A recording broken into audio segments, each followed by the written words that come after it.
নিজের অধিকার আদায়ের আন্দোলন করতে গিয়ে যদি কেউ মারা যান, তাদেরকে কি শহীদ হিসেবে বিবেচনা করা যায়? আমরা এর আগে বিভিন্ন প্রশ্ন উত্তরের সম্পর্কে বলেছি, মানুষের ন্যায্য অধিকারের কথা বলতে গিয়ে তিনি যদি খুনের শিকার হন, তিনি আল্লাহর কাছে শাহাদাতের মর্যাদা লাভ করবেন ইনশাআল্লাহ। নবী করিম সাল্লাল্লাহু আলাইহি ওয়াসাল্লামের প্রসিদ্ধ হাদিস রয়েছে এক্ষেত্রে, মান কুতিলা দুনা মাজলামাতিহি, যে ব্যক্তির কোন ভাবে তার অধিকার হরণ করা হয়েছে, তার প্রতি জুলুম করা হয়েছে এবং সেটার বিরুদ্ধে সে কথা বলতে গিয়ে বা সেটা বিরুদ্ধাচরণ করতে গিয়ে বা নিজের অধিকারকে আদায় করতে গিয়ে তিনি যদি জুলুমের শিকার হয়ে মারা যান, তাকে যদি খুন করা হয়, তাহলে তিনি আল্লাহর কাছে শহীদ, তিনি আল্লাহর কাছে শহীদ হিসেবে মর্যাদা পাবেন। অন্য আরেকটা হাদিস আছে বেশ প্রসিদ্ধ নবী করিম সাল্লাল্লাহু আলাইহি ওয়াসাল্লামের, সেটি হলো মান কুতিলা দুনা মালিহি, যে ব্যক্তি তার সম্পদ রক্ষা করতে গিয়ে মারা যাবে। মান কুতিলা দুনা দামিহি, যে ব্যক্তি তার জীবন রক্ষা করতে গিয়ে মারা যাবে।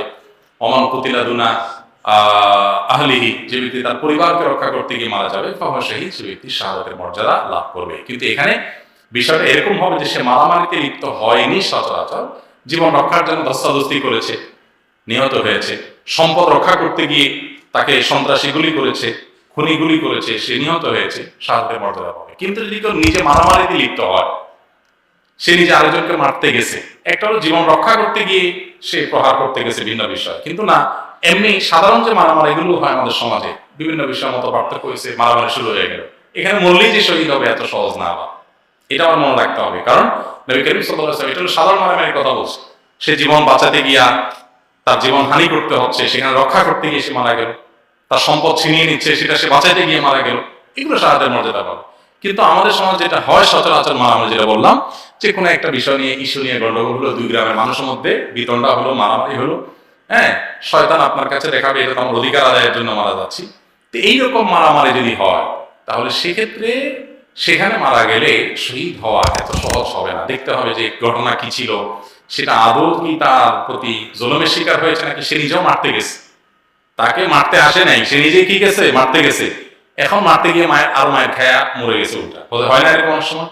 নবী করিম সাল্লাল্লাহু আলাইহি ওয়াসাল্লাম বলেছেন এরকম ব্যক্তি জাহান্নামে যাবে, যে নিজে মারতে গেছিল কিন্তু পারে নাই, উল্টা আরো মায়ের খায়া মরছে, এরকম ব্যক্তি জাহান্নামে যাবে। আল কাতিল ওয়াল মাকতুল কিলাহুমা ফিন নার। নবী সাল্লাল্লাহু আলাইহি ওয়াসাল্লাম বলেছেন এরকম ব্যক্তি, যে হত্যাকারী সেও জাহান্নামে যাবে, যে নিহত সেও জাহান্নামে যাবে।